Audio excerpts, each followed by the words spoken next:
so much. Well, please, everybody have a seat. Have a seat. We got work to do here. Thank you, Bill, for that introduction. More importantly, thank you, Melinda, for your tireless efforts towards making a better world. I've been reading about these goalkeepers. You guys are pretty inspirational, and I am excited to be here with you. And whether it's girls' education or global health or climate change, you're setting a standard for the sorts of innovation and persistence and activism that the world desperately needs right now. So I could not be prouder. And that's really what I'm going to talk about very briefly before I have a chance for a discussion with Bill and Melinda. I want to talk about changing the world. I remember sitting down with Bill in Paris a couple of years ago, where the world was coming together to hammer out an agreement, a small agreement to save the planet, by taking meaningful action to tackle climate change. It's a threat that may define the contours of this century more than just about anything else. Here's the interesting thing. Bill saw this not simply as a challenge, but also as an opportunity. And I remember him in sort of a matter-of-fact way saying, well, we're going to just have to go ahead and invent some new technologies. Which I said, I agree, let's do that. Although he knows more than me about inventing new technologies. But his tone was, yes, this is hard, but we can figure it out. It's hard, but it can be done. And that spirit, a spirit that says, to quote, I guess myself, yes, we can, rather than... That spirit, rather than a spirit of despair, is the motor by which we've been able to see real progress in reducing the pace of carbon emission increases here in the U.S. And even if at the current moment the federal government is not as engaged in these efforts as I would like, nevertheless, progress continues because of the efforts of people like Bill and a whole host of entrepreneurs and universities and cities and states. They are making change around energy policy in America separate and apart from what government is doing. And that gives me confidence that we can continue to make progress. And my broader point here is that you tend to believe when Bill says we can do something, that we can do it. And when all of you stand up and say this is something we can do, that spirit is infectious. And it's exactly what we need right now. We do face extraordinary challenges. You've heard of many of them in your discussions today. You know the nature of these challenges from your work. Growing economic inequality, a changing climate, terrorism, mass migration, still too much extreme poverty, still too many girls who are denied an education, the rise of nationalism and xenophobia, and a politics that says it's not we, but us and them. A politics that threatens to turn good people away from the kind of collective action that has always driven human progress. So these are real challenges, and we can't sugarcoat them. They're going to take a long time to solve. But that can't discourage any of us from the belief that individually and collectively, we can make a difference. We can make things better. And rather than be daunted by those challenges should inspire us and excite us, because it gives us an opportunity to make our mark on the world in ways that we haven't even yet scratched the surface of. We have to reject the notion that we're suddenly gripped by forces that we cannot control. We've got to embrace the longer and more optimistic view of history and the part that we play in it. And if you are skeptical of such optimism, I will say something that may sound controversial. I used to say this to my staff in the White House, young interns who would come in, any group of young people that I met with, and that is that by just about every measure, America is better, and the world is better than it was 50 years ago, 30 years ago, or even 10 years ago. And I know that statement doesn't jive with the steady stream of bad news and cynicism that we're fed through television and Twitter. But think about it. I was born, I know I have gray hair, but I don't consider myself that old. But I was born at a time when women and people of color were systematically, routinely excluded from enormous portions of American life. Today, women and minorities have risen up the ranks of business and politics and everywhere else. And even if we still have miles to travel and innumerable laws and hearts and minds to change, the shift in what this country is and what it means is astonishing, remarkable, and it's happened when you measure it against the scope of human history in an instant. Just since I graduated from college, crime rates, teen birth rates, dropout rates, the share of people living in poverty have dropped, and in some cases dropped dramatically. The share of Americans with college education is up, despite a massive global recession. In the final years of my presidency, the uninsured rate reached a new low. Median household income reached a new high. That's here in the United States. Worldwide, our progress is even more remarkable. And Bill can rattle off these statistics better than I can. But over the past 100 years, we've come from a world where only a small fraction of women could vote to a world where almost every woman can. Since the 1950s, the global average life expectancy has grown by more than 20 years. Since 1990, we have cut extreme poverty and childhood mortality in half. Keep in mind, I was in law school in 1990. It seems like yesterday. Since 2000, we've evolved from a world without marriage equality to one where it's a reality in more than 24 countries. All of this has happened in such a steady march that sometimes we have a tendency to take it for granted. But I often ask when I meet with young people, if you had to choose any moment in history in which to be born, and you didn't know in advance whether you were going to be male or female, what country you were going to be from, what your status was, you'd choose right now. Because the world has never been healthier, or wealthier, or better educated, or in many ways more tolerant, or less violent than it is today. Fewer people are dying young. More people are living not only longer but better. More girls are in school. More adults can read. More children get the vaccines that they need.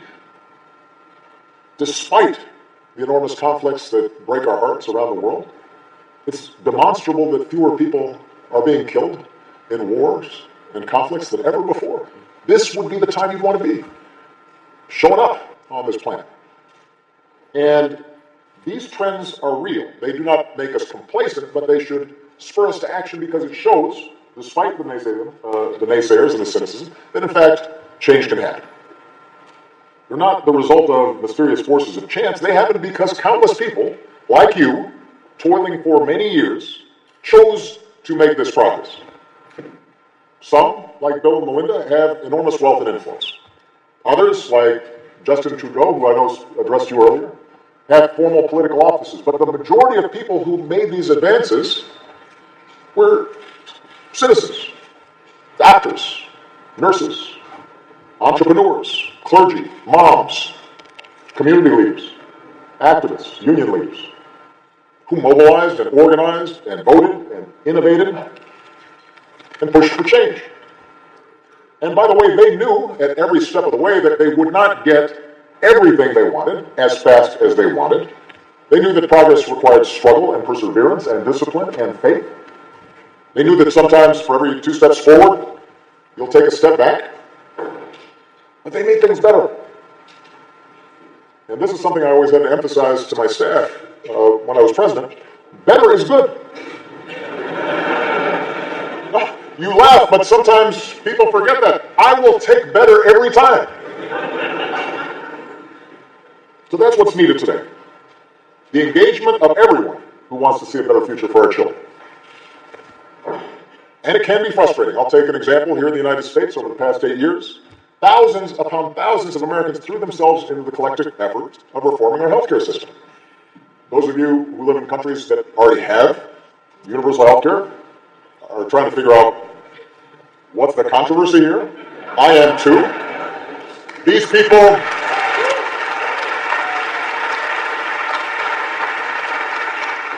but you know, the folks who did the work, it wasn't just policy wonks, it wasn't just politicians. It was moms and dads, people who had the experience of a sick child, or crushing medical bills that threatened to bankrupt them. Maybe a parent who was lost to cancer that had that person got a regular checkup, might have been caught early.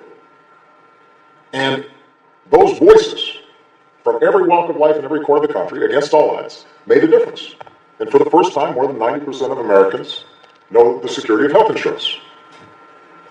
Paying more for insurance or being denied insurance because of a pre-existing condition or because you are a woman, that's not a thing anymore. We got rid of that. And people are alive today because of it, and that's progress. Now, the legislation that we passed was full of things that still need to be fixed. It wasn't perfect, but it was better. And so when I see people trying to undo that hard-won progress for the 50th or 60th time, with bills that would raise costs or reduce coverage, or roll back protections for older Americans or people with pre-existing conditions, the cancer survivor, the expecting mom, or the child with autism or asthma, for whom coverage, once again, would be almost unattainable, it is aggravating. And all of this being done without any demonstrable economic or actuarial or plain common sense rationale, it frustrates. And it's certainly frustrating to have to mobilize every couple of months to keep our leaders from inflicting real human suffering on our constituents. But typically that's how progress is won and how progress is maintained on every issue. We have to stand up for each other, recognize that progress is never inevitable, that it often can be fragile, it's in need of constant renewal, and our individual progress and our collective progress depends on our willingness to roll up our sleeves and work. And not be afraid to work.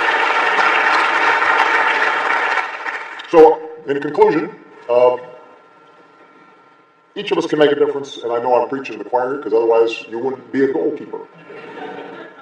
But many of you are young and maybe have only seen forward momentum and may not have seen backward momentum yet. Many of you may confront hurdles and roadblocks and disappointments in the future. And when that happens, that's the test. The test is not how do you feel when things are going good, or when you are at a cool conference in New York with Bill and Melinda Gates, and Will I Am. Right? The test is when you're in the field and you're on the ground and you are doing work and people are resisting or misunderstanding or purposely undermining efforts that you know can make a difference. And how do you respond to that?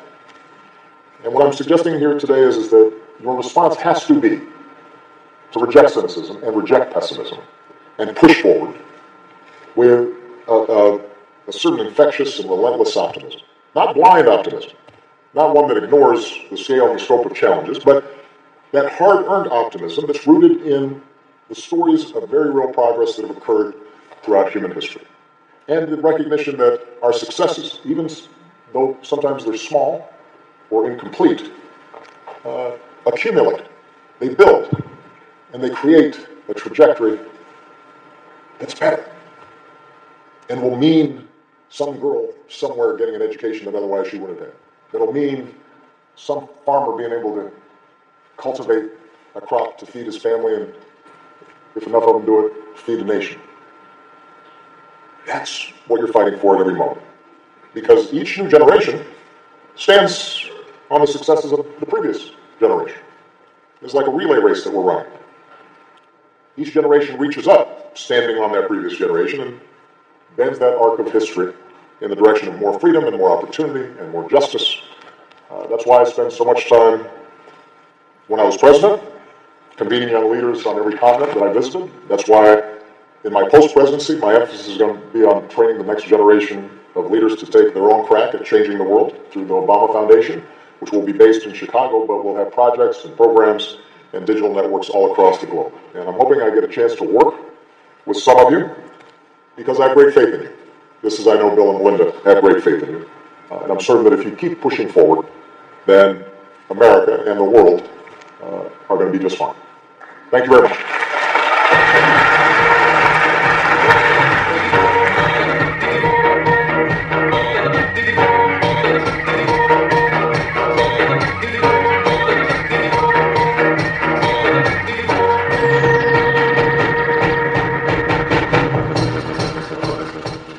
have some theme music here. That's good.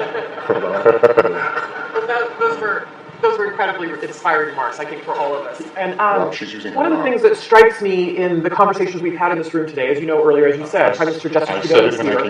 And he started with youth movements in his own country and rose to be the Prime Minister. You started as a community organizer, and rose to be president. You understand the power of moving people along, even people who aren't necessarily on your bus when you start. Talk to us a little bit about how you think of movements around the world and the power of those now, and what leaders can learn from them. Well, I'd make a couple of observations. Number one is that most big change, most human progress is driven by young people who don't know any better and figure, why can't we do something different? Old people get comfortable or cranky or protective of their status or set in their ways. There's a reason why, if you look at, for example, here in the United States, the Civil Rights Movement, the leaders of those movements were in their 20s. Dr. King was 26 when he started, 39 when he was killed. And if you canvass the world, oftentimes that is the impetus. People asking in ways that I think are familiar to many, not why not, or not why, but why not? Why do things have to be the way they are? So that's point number one, that young people, I think, can make an enormous difference. Number two is that because most of us now either live in democracies or countries that purport to be democracies, because we have won the battle of ideas that says governments and our common efforts have to be rooted in the legitimacy of people. There is more power than ever in people being able to band together and collectively push for initiatives that are going to make change in their lives. That's something that, for most of human history, was unimaginable. That is one of the amazing transitions that has taken place, and you will notice that even in autocracies today, there is at least the pretense of democracy, because people believe that governments that are rooted in people are more legitimate. And that's a battle we won and now have to make real wherever we can. That's point number two. Point number three is simple math. In most places, if you want to get something done, whether it's a smarter climate change policy or health care for people or more funding for girls' education, you've got to have a majority of people supporting it. You got to have votes. You have to have the allocation of resources, and that requires mobilization and a game of addition rather than subtraction. So, and the fourth point I would make would be the internet now has turbocharged the capacity for us to develop movements in ways that we had not imagined before. Now, the last thing I'll say, so that I don't sound like I'm still in the U.S. Senate and filibustering, is I guess a smaller point, but a profound one that I try to reinforce with my staff at every level of my public work and continue to do to this day. I actually think organizing, mobilizing, starting movements starts with a story. And you can't create a story that moves large numbers of people unless you are able to listen and hear to the story of the person next to you, the story of your neighbors, the stories of your coworkers, the stories of your community, the story of people who are not like you. And so one of the things that I think is important is for us to learn how to listen to each other and learn how it is that we came to be who we are, think the way we do, because that understanding of other people's stories is how you end up ultimately forging bonds and creating the glue that creates movements. Every great movement, you think about Gandhi in India, it started with his understanding of India's story and his own story, and seeing Indians in South Africa discriminated against, and recognizing that there were traditions and myths and a power in those stories that ended up driving out the most powerful empire on earth. It wasn't guns, and increasingly that will be the case, and certainly that will be the case if we want to move forward the sustainable development goals that we're talking about. Is we've got to be able to tell a story not only to big donors or politicians, but also to, for example, people here in the United States who may feel like, look, I've got my own problems. Why should I be worrying about somebody on the other side of the world? Yeah, I have to say, when we got into philanthropy and particularly studied global health, we were stunned at the progress. We'd had no idea. And it's kind of amazing if you ask even very well-educated people, what's happened with vaccination, what's happened with HIV. They don't know the positive story. And a little bit the news is always going to focus on the setbacks, because that's what happened that day. The gradual progress doesn't fit that paradigm. And even people who raise money for these causes, I have to say, sometimes even some of the material we create is talking about the piece that remains as though it's never improved. Do you have any thoughts on how we get this more positive sense of progress going, and how we would get that word out? Well, look, you're talking to somebody who for 7 years tried to get the word out. Things were going pretty good.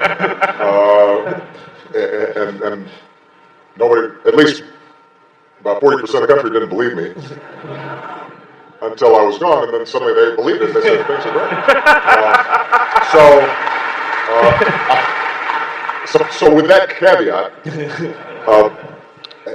I'd make a couple observations. One, you're right, though, there is the nature of the media, and maybe just the human brain, is to fasten on what's wrong, not on what's right. And I'm not sure we're going to be able to change that, right? Visual displays of a fire are much more interesting than just a building sitting there. And so the fire is going to make the news, the building sitting there nicely, and people are walking their dogs in front of it and stuff. That will not make the news. So I don't think that we can count on conventional media necessarily to spread the word. This is, though, where the power of the internet has not, I think, been harnessed the way it needs to be, particularly when we think about young people and young audiences. Malia and Sasha consume information differently than I do. And I think that those of us who've been involved with policy work are still putting out these reports with pie charts and this and that, and that's not interesting to them. But stories and visual representations of progress can go viral. There's a hunger for it. It's just that we don't systematically think about it. And so I think when the three of us were talking a while back, I mentioned that one of the areas that I'm deeply interested in is how do we build sort of a digital platform whereby people can go to find out what's happening that is moving the progress on issues and then activates them. Because I heard somebody, I think maybe Trevor, saying an important point. I'm very interested in how online communities can move offline. How this incredible power to convene through hashtags and tweets and this and that and the other eventually leads to people meeting each other and talking to each other. And I think that we have not fully tapped that as a way of spreading the word about progress that has been made. I also think it is important for us to put some friendly pressure on leaders to tell good stories and to make sure that we don't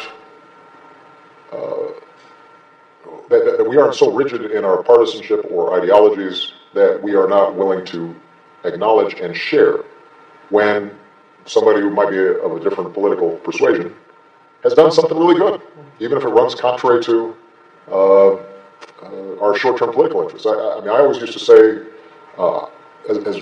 as big as the differences were between me and my predecessor, George W. Bush, that what his administration initiated with PEPFAR was a singularly important achievement that we needed to sustain and build on. And I didn't think that somehow detracted from me to say that somebody from another political party did something really smart and really good and deserved credit for it. And I feel as if these days, within our political circles, that's a hard thing for people to bring themselves to do.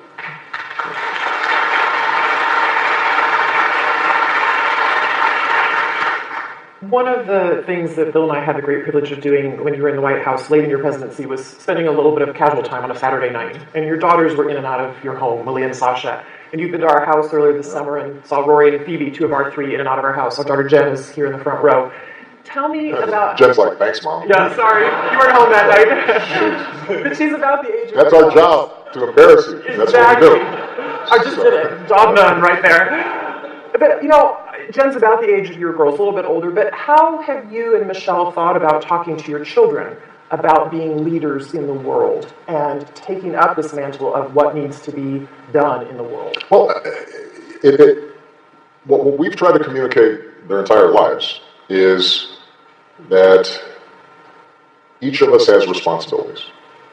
When they were small, the responsibilities were small. Like, say when you want to go potty. And then as you get older, your responsibilities grow. But part of what we, I think, try to communicate is that being responsible is an enormous privilege. That's what marks you as a fully grown human, is that other people rely on you, that you have influence, that you can make your mark, that if you do something well, that will improve other people's lives, that the kinds of values that we've tried to instill, many of them your basic homespun values like kindness and consideration and empathy and hard work, that those are tools by which you can shape the world around you in a way that feels good. And so what we've tried to encourage is that the sense that it's not somebody else's job, it's your job. And I think that's an ethic that they've embraced. Now they will choose to participate in different ways because they have different temperaments, different strengths. I think one of the mistakes that we sometimes make is to think that there's just one way of making a difference or being involved. If you are a brilliant engineer, you don't have to make a speech. You can create an app that allows an amplification or the scaling up of something that is really powerful. If you are somebody who likes to care for people, you don't have to go out and lead the protest march. You can mentor some kids or work at a local health clinic that is going to make a difference. So there are a lot of different ways in which to make a contribution, and we try to emphasize that to them as well. And then the third thing that we try to encourage is what I mentioned in my earlier remarks, which is that you have to be persistent. I always tell people that my early work as a community organizer in Chicago taught me an incredible amount, but I didn't set the world on fire. I got some public parks for communities that needed them. I started some after-school programs. We helped set up a job training program for people who had been laid off of work, but those communities weren't suddenly transformed. They still had huge problems. But I took that experience and then I was able to build on it. And I think so often we get impatient because change does not look as if, sometimes it's not as discernible or immediate or impactful as we had imagined in our minds. And we get disappointed and we get frustrated. And for me, by the way, that's advice in life and not just in social change. I assume occasionally there was a bug in the software build. Every now and then. Every once in a while, and we got to patch it again. This is annoying. But that's how That's I heard it a that's little all. That's differently all. than that. I wasn't known for my patience. I didn't hear, oh darn.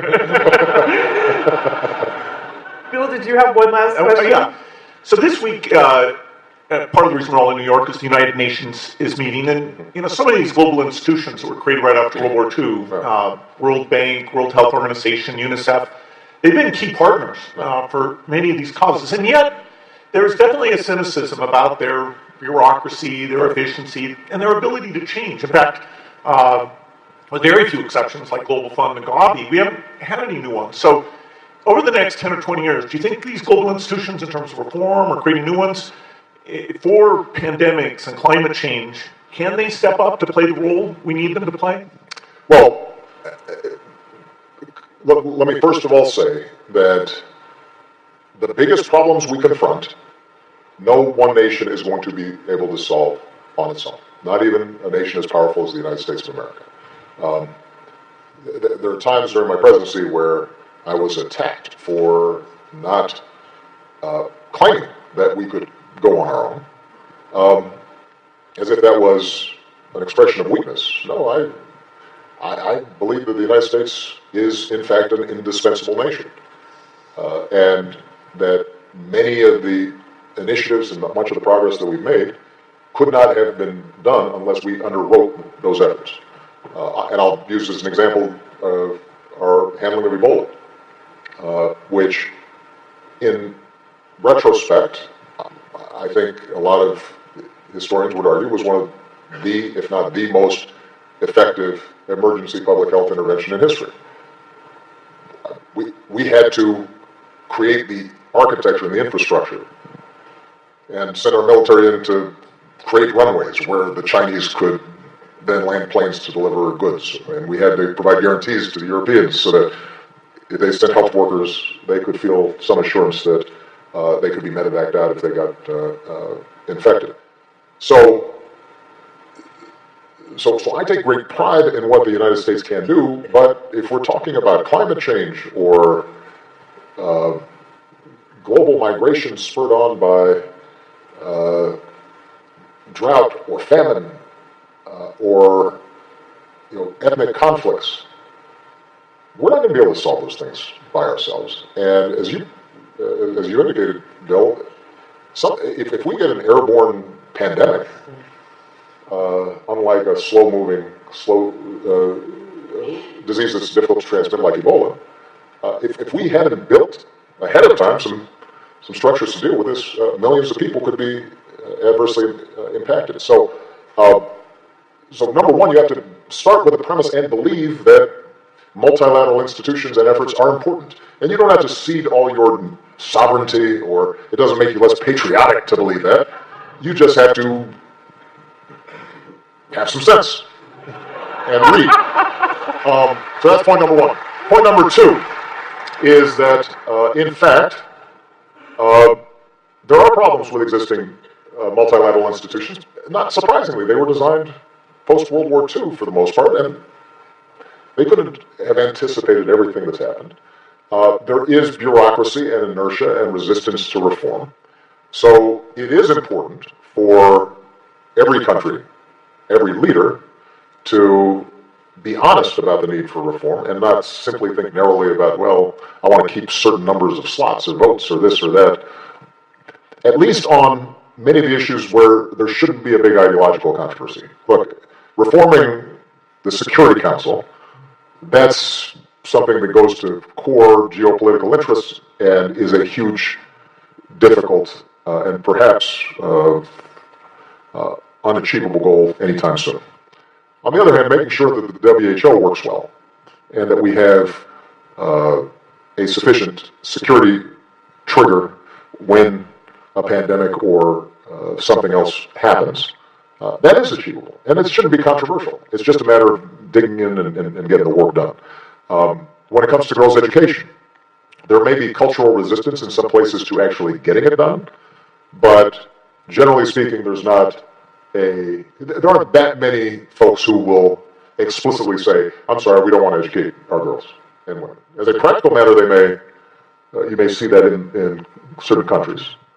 But at the level of our multilateral institutions, there should be a broad consensus. And so what I would hope for is that we come up with concrete plans in those areas, oftentimes with respect to the Sustainable Development Goals, are areas where there is a consensus on at least the aims, if not always the means. And think about how can we improve delivery systems, how can we improve their operations on a day-to-day basis. But ultimately, the last point I would make, that requires leaders to feel as if it matters and is important. That in turn requires the public think that it matters and is important, because unfortunately what you discover is that most politicians and elected leaders are followers and not leaders. They're called leaders, but most of the time they follow. They see what do their constituencies care about, and they respond.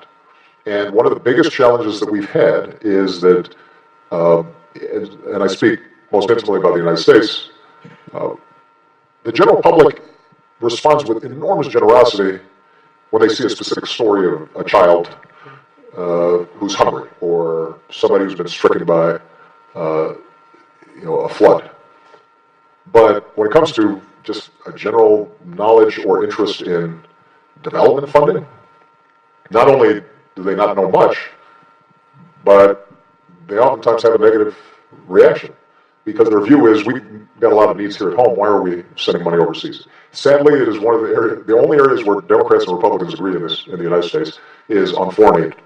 And repeatedly you've seen public opinion surveys where people wildly overestimate what we spend on foreign aid. They think 25% of the federal budget is going to foreign aid and helping people other than folks in their towns and their communities. So the need for public education, in the ways we talked about, that promote, that tell a good story, that point out that this is actually a bargain, that connect what we do with respect to development to security, not in a perfect correlation, but to say that, look, if you've got failed states, then generally some of that's going to spill over on us.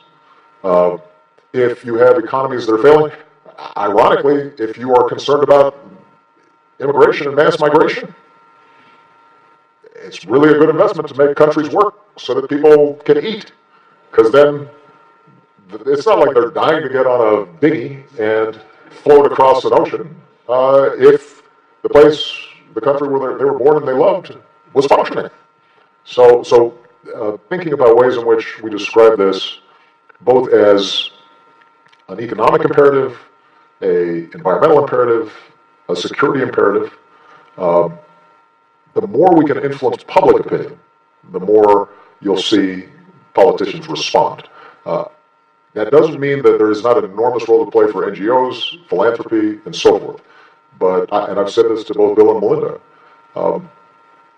even with the incredible generosity and enormous skill with which they've deployed their resources over the years, the U.S. budget is still bigger. Absolutely. A lot bigger. And, a lot. This notion that I hear sometimes from young people, that you can work around government and work around politics because it's too messy, or it's corrupt, or it's, I just don't like those folks, or what have you. I'm sorry, guys, that's not going to work.